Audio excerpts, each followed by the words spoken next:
let us see the topic fertilization and implantation of lesson 2 in zoology, namely human reproduction.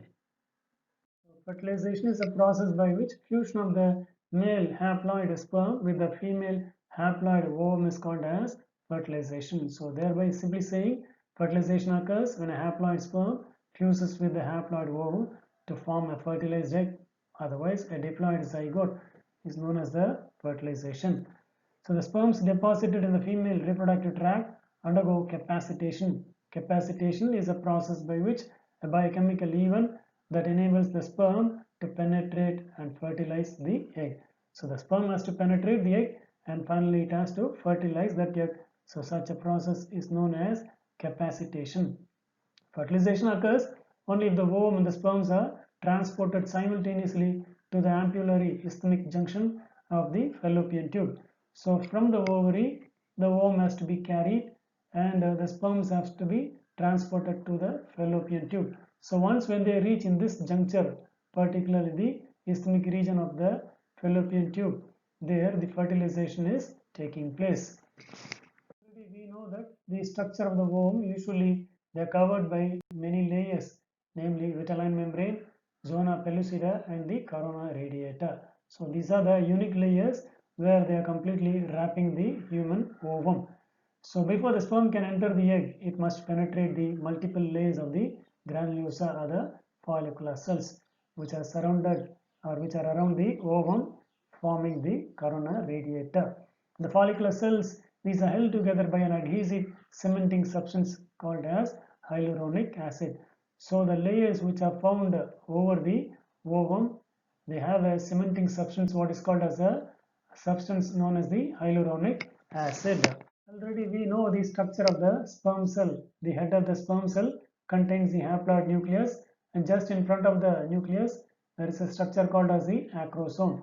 The acrosome is completely made by the Golgi bodies of the spermatids. And this acrosome produces a proteolytic enzyme called as hyaluronidase. This hyaluronidase is responsible for dissolving the hyaluronic acid of the layer which is surrounding the human ovum. So that reaction is usually called as the acrosomal reaction. So once one fertilization is accomplished, cortical granules from the cytoplasm of the ovum form a barrier called as a fertilization membrane. So thereafter a membrane is formed after the entry of one sperm. Such a membrane is called as the fertilization membrane. So no more sperm is allowed to penetrate thereafter. Such a condition is called as polyspermy and the polyspermy is prevented. Thus, after the entry of single sperm, both the nuclei, namely the sperm nuclei, which is haploid in nature, and the ovum nuclei, which is also haploid in nature, has to fuse together to produce the single cell diploid zygote. So, fertilization leads to the formation of a single cell with a diploid nucleus called the zygote. Thereafter, the zygote undergoes a series of mitotic cell division called cleavage or blastulation. So the first cleavage produces two identical cells called the blastomeres. So the two cells which are getting divided after the blastulation is known as blastomeres. Now here the cells are shown, and thereafter after two cells they later divide into 4 cells and then into 8 cells and then into 16 cells. So likewise the cell division will takes place.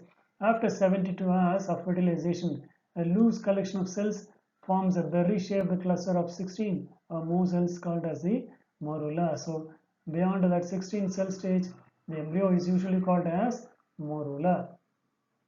Fertilization occurs in the fallopian tube, and thereafter under the influence of progesterone, the smooth muscles of the fallopian tube relaxes and the dividing embryo takes nearly 4 to 5 days to move from the fallopian tube into the uterine cavity. So which is very important. So it takes about 4 to 5 days from fallopian tube to the uterine cavity. So thereafter it finally gets implanted into the uterine wall. It just gets implanted with the uterine wall. At this point the embryo consists of a fluid filled hollow ball of about 100 cells called as the blastocyst. Now once when we see the embryo is covered by a single layer of cell, and usually there is an inner mass of cells called as the embryoblast, and there is a cavity what is called as a blastocoele, and this is nothing but the endometrium of the uterus. Now this embryo has to get implanted with the endometrium of the uterus. So such a process whereby it attaches with the uterine wall is called as the implantation. So once when we see the blastocyst, it is usually composed of a single layer of flattened cells, what is called as a trophoblast. So this single layer of flattened cells just covering the embryo is called as a trophoblast, and inside it contains nearly 20 to 30 cellular mass which is round in shape, what are called as a inner cell mass. Otherwise they are also called as the embryoblast, and the cavity is nothing but the blastocoele. The inner cell mass of the blastocyst develops into the embryo. So this mass is going to develop in future as the embryo and becomes embedded in the endometrium of the uterus. So just this cell mass is going to get embedded with the endometrium of the uterus, and this process of implantation, and it results in pregnancy. After that, it is indicating that pregnancy has occurred. So let us next see regarding the ectopic pregnancy.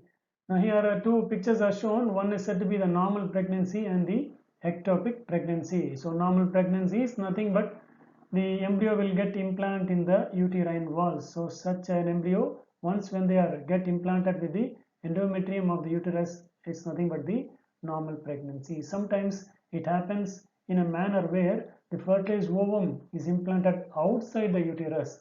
In such a case, it results in ectopic pregnancy. About 95% of ectopic pregnancies occurs in the fallopian tube, somewhere in the fallopian tube. Suppose if the implantation occur, such a type of method is known as the ectopic pregnancy. So this leads to the embryonic development, may cause internal bleeding, infection, and in some cases even death due to the rupture of the fallopian tube. So this usually is very risk in case of the development of the fetus.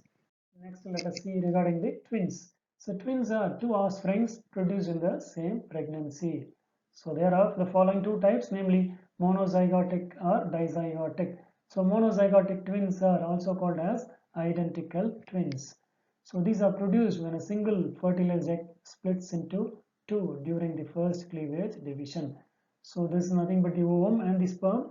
After the entry of the sperm into the ovum, the zygote is formed, and the zygote splits into two during the first cleavage division, thereby producing two babies are the genetically identical.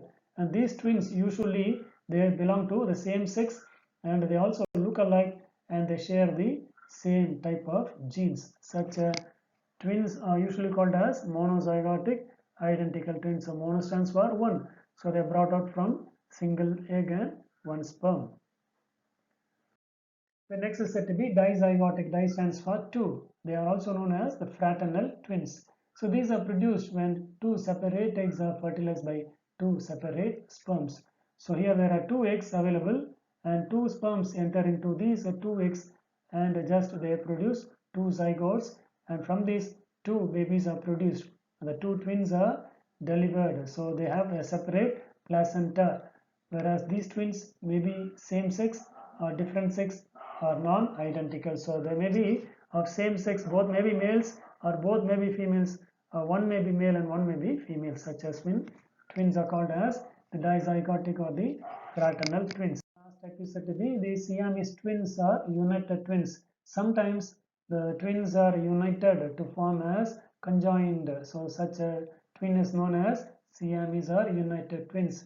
So these are brought out by the fertilization of one egg and one sperm. So from the identical twins, some body parts may be united. So such twins which are united with any of the body part are called as Siamese twins. So with that, the fertilization topic is getting over. Regarding the other topics, we'll see in the next videos. Thank you.